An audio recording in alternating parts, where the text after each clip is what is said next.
토트넘 팬 여러분, 지금 이 영상을 보고 계신다면 솔직히 말씀드리겠습니다.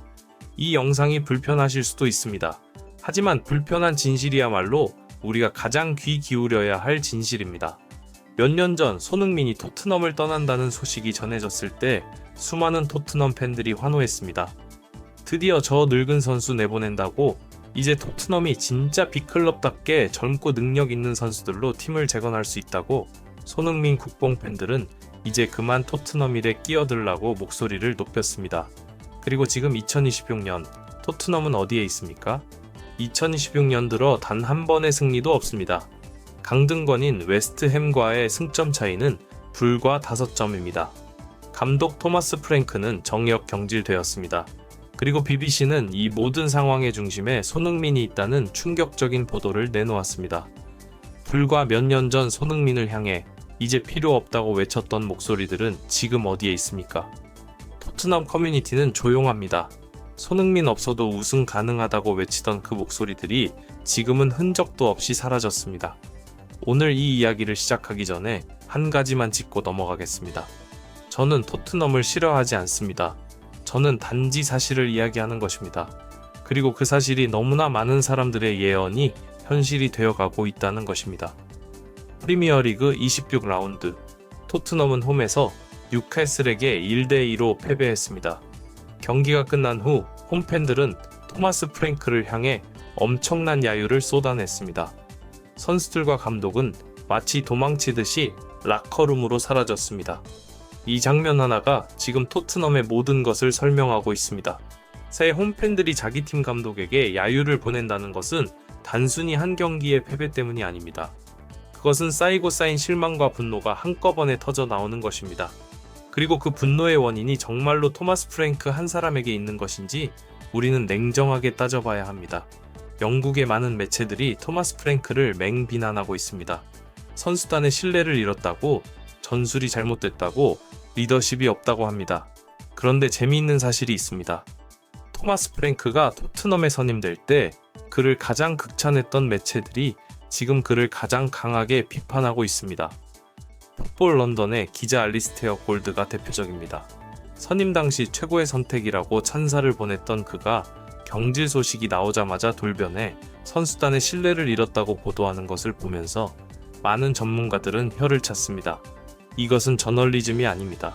이것은 토트넘 구단 고위층이 자신들의 잘못된 판단에 대한 비판을 토마스 프랭크에게 돌리기 위해 언론에 흘리는 정보를 그대로 받아쓰는 것입니다. 토마스 프랭크는 희생양입니다. 진짜 문제는 다른 곳에 있습니다. 그 진짜 문제를 이야기하기 위해서는 먼저 한 가지 사실부터 확인해야 합니다. 손흥민이 토트넘을 떠난 이후 토트넘이 어떤 길을 걸어왔는지입니다. 많은 토트넘 팬들이 손흥민의 퇴장에 환호한 근거가 있었습니다. 해리 케인이 떠난 뒤에도 토트넘은 엔지 포스테코글루 감독 체제에서 리그 5위를 기록했고 유로파리그 우승까지 차지했습니다. 그래서 토트넘 팬들은 말했습니다. 보라, 우리는 손흥민 한 명 없어도 이렇게 잘 된다고. 빅클럽은 개인에게 의존하지 않는다고. 그러나 그들이 놓친 것이 있습니다. 그 시즌의 토트넘에는 아직 손흥민이 있었습니다. 손흥민이 없어진 이후의 토트넘 이야기는 지금 우리가 목격하고 있는 이 현실입니다.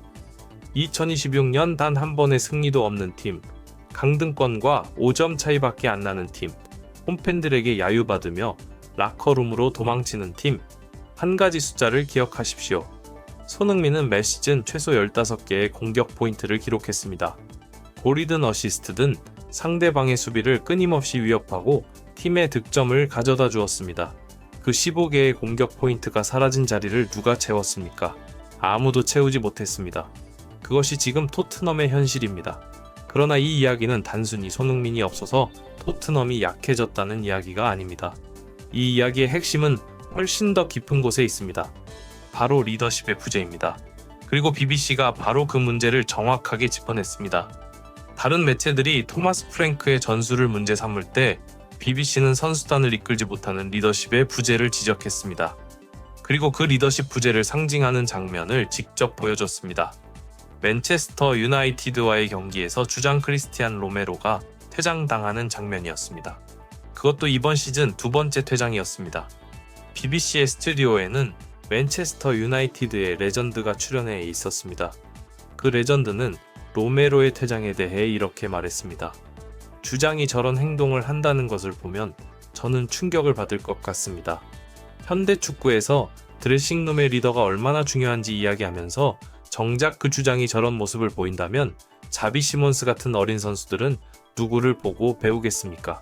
단순한 퇴장한 장면이 아닙니다. 그것은 주장으로서의 자질과 팀의 문화를 보여주는 장면입니다. 그리고 그 장면이 지금 토트넘이 처한 위기의 본질을 정확하게 드러내고 있습니다. 손흥민이 주장이었을 때 토트넘은 어땠습니까? 성적이 좋지 않을 때도 손흥민은 끝까지 뛰었습니다. 마지막 순간까지 포기하지 않았습니다. 매 시즌 최선을 다해 뛰면서 팀을 이끌었습니다. 물론 영국 언론들은 그때도 손흥민을 비판했습니다.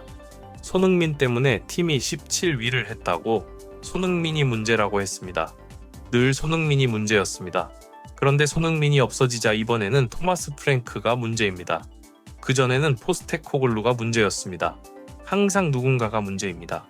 단 한 번도 자신들이 문제라고 말하지 않습니다. 단 한 번도 손흥민을 내보낸 결정이 문제였다고 말하지 않습니다. 이제 진짜 이야기를 해야 할 시간입니다. 토마스 프랭크는 이미 경질되었습니다. 이번 시즌 두 번째 감독이 잘려나갔습니다. 그런데 여기서 한 가지 질문을 드리고 싶습니다. 다음 감독이 온다고 해서 토트넘이 달라질 수 있을까요? 솔직하게 이야기하겠습니다. 설령 지금 알렉스 퍼거슨 경이 살아서 토트넘의 감독이 된다고 해도 이 토트넘을 구할 수는 없을 것입니다. 이것은 개인의 능력 문제가 아닙니다. 이것은 구조적인 문제입니다. 한 축구 전문가는 이런 말을 했습니다. 토트넘의 문제는 감독이 아니라 선수들이고 그것도 오랫동안 팀에 있던 선수들의 문제라고. 생각해 보십시오. 토트넘의 공격진을 이끌 수 있는 창의적인 미드필더가 있습니까? 안정적으로 골을 넣을 수 있는 스트라이커가 있습니까? 수비를 흔들리지 않게 잡아줄 믿을 만한 센터백이 있습니까? 수비수들이 공격수들보다 골을 더 많이 넣는 상황이 어떻게 가능합니까? 이 팀에서 손흥민은 단순한 윙포워드가 아니었습니다. 손흥민은 공격의 시작이었고 마무리였습니다. 어려운 상황에서 혼자 뭔가를 만들어낼 수 있는 유일한 선수였습니다. 그런 선수를 내보낸 것이 어떤 의미인지 이제야 실감하고 있는 것입니다. 그런데 더 중요한 사실이 있습니다. 왜 토트넘은 이 지경이 됐습니까? 왜 해리 케인이 떠나고 손흥민이 떠나고 팀의 핵심 선수들이 하나씩 빠져나갔습니까? 그것은 주장을 제대로 대우하지 않았기 때문입니다. 레전드급 선수들을 소모품처럼 취급했기 때문입니다. 한 팬이 이런 말을 했습니다. 손흥민 덕분에 많은 선수들이 편하게 먹고 살았다고. 이 말이 과장처럼 들리십니까? 하지만 숫자가 증명합니다. 강등권과 싸우고 있습니다. 그리고 이제 웨인 루니의 발언으로 돌아가야 합니다. BBC 스튜디오에서 루니는 로메로의 행동에 대해 이야기하면서 결국 팀에 엄청난 압박을 가져다 주었다고 말했습니다. 주장이라면 뒷받침이 되어야 합니다. 말로만이 아니라 경기장에서 보여줘야 합니다. 목소리를 높이는 것은 좋습니다. 하지만 그 목소리에 책임이 따라야 합니다. 행동으로 증명해야 합니다. 로메로는 경기 전주의 토트넘의 선수 부족 문제를 공개적으로 비판하는 발언을 했습니다. 그리고 정작 경기에서는 이번 시즌 두 번째 퇴장을 당했습니다. 루니의 말이 맞습니다. 그것은 그저 어리석음입니다. 주장이 그런 모습을 보인다면 팀의 어린 선수들이 무엇을 배우겠습니까? 여기서 많은 분들이 눈치채셨을 것입니다. 루니가 비판한 것은 로메로이지만 그 비판의 맥락에서 자연스럽게 떠오르는 이름이 있습니다. 그래서 반대로 그 모습과 대비되는 선수가 있습니다. 토트넘에서 10년 넘게 주장환장을 차고 단 한 번도 공개적으로 팀을 흔드는 발언을 하지 않았고 성적이 좋지 않을 때도 끝까지 포기하지 않았으며 팬들에게 웃음으로 인사하고 어린 선수들에게 모범을 보였던 그 선수가 있습니다. 그 선수가 없어진 자리에 지금 이 모든 혼란이 있습니다. 손흥민이 주장이었을 때 토트넘이 17위를 했다고 비판하던 분들, 지금 토트넘은 17위보다 더 내려갈 수도 있는 위치에 있습니다. 그리고 이번에는 손흥민을 탓할 수가 없습니다. 이제 마지막 이야기입니다. 토트넘이 강등된다면 어떤 일이 벌어질까요? 많은 전문가들이 하나같이 같은 이야기를 합니다. 챔피언십으로 강등되는 순간 토트넘의 선수단은 해체 수순을 밟게 될 것이고 그것은 단순히 한두 시즌의 문제가 아니라 최소 20년의 암흑기를 의미한다고 합니다. 20년입니다. 생각해 보십시오. 지금 20대인 팬들이 40살이 넘어서야 겨우 빛을 볼 수 있을지도 모른다는 이야기입니다. 물론 아직 강등이 확정된 것은 아닙니다. 승점 차이는 5점이고 시즌은 아직 남아 있습니다. 하지만 2026년 들어 단 한 번의 승리도 없는 팀이 갑자기 반등할 수 있을까요? 그 반등을 이끌어줄 에이스가 지금 이 팀에 있습니까? 이 상황을 만든 것은 누구입니까? 근본적인 원인을 짚어야 합니다. 다니엘 레비 회장입니다. 레비 회장은 케인을 팔았습니다. 손흥민을 내보냈습니다. 산체스를 내보냈습니다. 다이어를 내보냈습니다. 팀의 근간을 이루던 선수들을 하나씩 정리하면서 그 자리를 제대로 된 대체자로 채우지 못했습니다. 비싼 돈을 주고 선수들을 영입했지만 그 선수들 중 토트넘의 중심이 된 선수는 없습니다. 또한 레비 회장의 경영 방식은 단기적인 수익에는 도움이 될 수 있습니다. 하지만 팀을 만드는 것은 돈이 아닙니다. 팀을 만드는 것은 신뢰입니다. 선수들이 이 클럽에 자신의 모든 것을 바쳐도 된다는 믿음입니다. 손흥민은 토트넘에 자신의 전성기를 바쳤습니다. 그에 대한 토트넘의 보답은 계약 연장을 질질 끌다가 결국 내보내는 것이었습니다. 그 모습을 보고 있던 다른 선수들은 어떤 생각을 했을까요? 나도 저렇게 되겠구나. 아무리 열심히 해도 필요 없어지면 내보내는 클럽이구나. 그렇다면 나도 이 클럽을 위해 모든 것을 다 바칠 필요는 없겠다. 그런 생각이 드레싱룸에 퍼지는 것은 당연한 결과입니다. 이것이 바로 루니가 BBC에서 이야기한 리더십 부재의 진짜 의미입니다. 로메로가 문제가 아닙니다. 로메로가 그렇게 행동할 수밖에 없는 클럽 문화가 문제입니다. 주장이 경기 전에 공개적으로 팀을 비판하고 경기에서는 퇴장을 당하는 이 문화. 그 문화는 하루아침에 만들어진 것이 아닙니다. 클럽이 선수를 대하는 방식이 쌓이고 쌓여서 만들어진 것입니다. 많은 한국 축구 팬들이 오래전부터 이야기해 왔습니다. 손흥민이 없어지면 토트넘은 강등권 싸움을 하게 될 것이라고. 그 이야기를 할 때마다 토트넘 팬들은 비이성적이라고, 객관적이지 않다고, 손흥민 국뽕 팬들이 피곤하다고 했습니다. 그 팬들은 지금 어디에 있습니까? 토트넘 커뮤니티에 들어가 보십시오. 손흥민 없어도 된다고 외치던 그 목소리들이 지금은 사라지고 없습니다. 그들이 틀렸다는 것을 알기 때문입니다. 인정하기 싫지만 인정할 수밖에 없는 현실을 마주하고 있기 때문입니다. 마지막으로 한 가지만 말씀드리겠습니다. 이 영상은 토트넘을 무너뜨리거나 조롱하기 위해 만든 것이 아닙니다. 이 영상은 한 선수에 대한 이야기입니다. 자신의 모든 것을 바쳐 뛴 선수, 비판받으면서도 웃음을 잃지 않았던 선수, 떠날 때도 감사하다는 말을 남기고 조용히 떠난 선수의 이야기입니다. 역사는 결국 정직합니다. 그 선수가 얼마나 소중했는지, 그 선수가 그 팀에서 어떤 의미였는지를 지금 현실이 증명하고 있습니다. 숫자가 증명하고 있습니다. 강등권과 5점 차이라는 숫자가 2026년 단 한 번의 승리도 없다는 숫자가 모든 것을 말해주고 있습니다. 손흥민, 그 이름이 토트넘에서 가졌던 무게를 이제는 모두가 압니다. 알고 싶지 않았던 사람들도 이제는 알 수밖에 없게 되었습니다. 그리고 그것으로 충분합니다. 강등이라는 단어가 현실로 다가오고 있습니다. 불과 몇 달 전까지만 해도 상상도 할 수 없었던 일이 지금 토트넘 앞에 놓여 있습니다. 승점 5점 차이. 숫자는 거짓말을 하지 않습니다. 그리고 이 숫자 앞에서 우리는 이제 피하지 말고 직접적으로 물어봐야 합니다. 만약 토트넘이 정말로 챔피언십으로 강등된다면 그 이후에는 어떤 일이 벌어질까요? 전문가들의 이야기를 들어보면 그림이 선명하게 그려집니다. 토트넘이 강등되는 순간 스쿼드는 해체됩니다. 프리미어리그 수준의 연봉을 받고 있는 선수들이 챔피언십 팀에 남아있을 이유가 없습니다. 그나마 쓸만한 선수들은 하나둘씩 떠날 것입니다. 남는 것은 다른 팀에서 원하지 않는 선수들 뿐입니다. 그 선수들로 챔피언십에서 다시 올라오려면 몇 년이 걸릴까요? 그리고 겨우 프리미어리그로 복귀한다 해도 그때의 토트넘은 지금의 토트넘이 아닙니다. 세계 최고 수준의 경기장을 갖고 있지만 중위권을 유지하기도 벅찬 팀에 적어도 20년은 걸릴 것이라는 전문가들의 말이 과장이 아닌 것입니다. 20년, 긴 시간입니다. 손흥민과 케인이 함께 만들었던 그 황금기의 기억이 얼마나 소중한 것이었는지 그 20년 동안 토트넘 팬들은 뼈저리게 느끼게 될 것입니다. 그런데 여기서 한 가지 되짚어봐야 할 이야기가 있습니다. 손흥민이 토트넘을 떠날 때 어떤 말을 남겼는지 기억하십니까? 원망하는 말이 없었습니다. 섭섭하다는 말도 없었습니다. 자신을 내보내는 결정을 한 구단에 대한 비판도 없었습니다. 감사하다고 했습니다. 토트넘에서 보낸 시간이 자신의 인생에서 가장 소중한 시간이었다고 했습니다. 팬들을 사랑한다고 했습니다. 그게 손흥민이라는 사람입니다.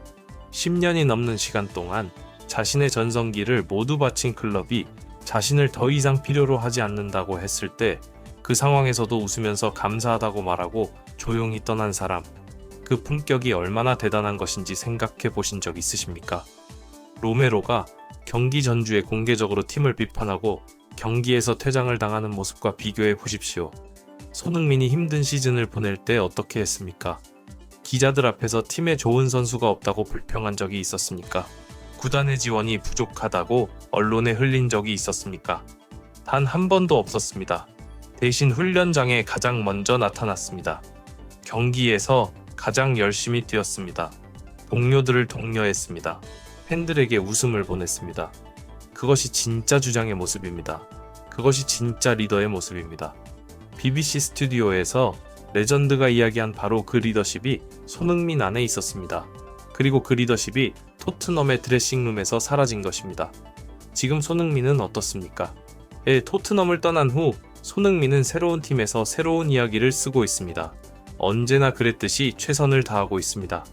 나이가 들었다고 주저앉지 않습니다. 토트넘에서의 기억에 얽매여 있지도 않습니다. 앞으로 나아가고 있습니다. 이것이 손흥민이 위대한 또 다른 이유입니다. 자신을 알아보지 못한 사람들에 대한 미련 없이 자신이 할 수 있는 것에 집중하며 계속 전진하는 것. 진정한 프로의 모습이 바로 이것입니다. 반면 토트넘은 지금 어디에 있습니까? 손흥민이 없는 토트넘은 방향을 잃었습니다. 감독이 바뀌어도 달라지지 않았습니다. 선수들이 바뀌어도 달라지지 않았습니다. 왜냐하면 문제는 전술도 아니고 개별 선수도 아니기 때문입니다. 문제는 클럽의 중심을 잡아줄 사람이 없다는 것입니다. 모든 것이 흔들릴 때 흔들리지 않는 축이 되어주는 사람. 지금 토트넘에는 그 사람이 없습니다. 그 사람이 누구였는지는 이제 모두가 압니다. 토트넘 팬들 중에서 지금도 이 상황을 부정하고 싶은 분들이 있을 수 있습니다. 아직 시즌이 남았고 새 감독이 오면 달라질 수 있고 강등은 아직 확정되지 않았다고. 맞습니다. 아직 모든 것이 끝난 것은 아닙니다. 기적이 일어날 수도 있습니다. 하지만 기적을 바라기 전에 왜 기적이 필요한 상황이 됐는지를 먼저 솔직하게 직면해야 합니다. 그것이 앞으로 나아가는 첫 번째 단계입니다. 손흥민이라는 선수가 토트넘에서 얼마나 중요한 존재였는지를 인정하는 것. 그것이 잘못된 결정을 반복하지 않기 위한 가장 중요한 교훈입니다. 축구 역사에는 이런 이야기들이 많습니다. 있을 때는 당연하게 여기다가 없어지고 나서야 그 소중함을 깨닫는 이야기들. 팬들이 떠나라고 했다가 막상 떠나고 나면 그토록 원망하던 그 선수를 그리워하는 이야기들. 토트넘과 손흥민의 이야기도 그런 이야기 중 하나가 될 것입니다. 아니, 이미 되어가고 있습니다. 강등권과 5점 차이, 2026년 단 한 번의 승리도 없는 팀, 2번 연속 경질된 감독. 이 숫자들이 모두 손흥민의 이름을 부르고 있습니다. 직접적으로 부르지 않아도 그 부재가 모든 것을 설명하고 있습니다. 손흥민, 그는 토트넘에서 138골을 넣었습니다.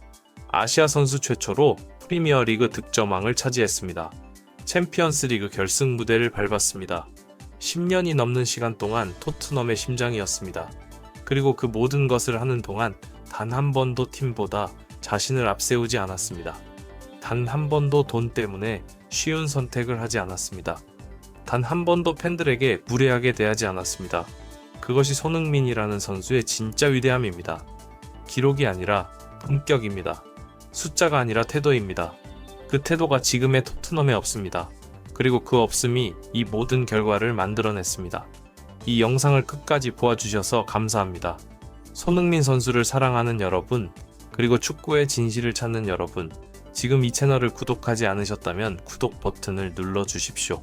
앞으로도 숫자가 말해주는 진실, 화제가 되는 장면 뒤에 숨어있는 진짜 이야기를 여러분과 함께 나누겠습니다. 좋아요 버튼은 이 이야기가 더 많은 분들께 닿을 수 있도록 도와주는 가장 작지만 가장 강력한 방법입니다. 여러분의 생각은 어떠십니까? 토트넘은 강등을 피할 수 있을까요? 그리고 만약 강등된다면 과연 20년 후에 다시 예전의 토트넘으로 돌아올 수 있을까요? 그냥 댓글로 여러분의 생각을 남겨주십시오. 손흥민의 이야기는 아직 끝나지 않았습니다. 그리고 토트넘의 이야기도 아직 끝나지 않았습니다. 하지만 그 두 이야기가 앞으로 어떻게 흘러가는지 그 방향이 지금 이미 보이고 있습니다. 다음 영상에서 뵙겠습니다.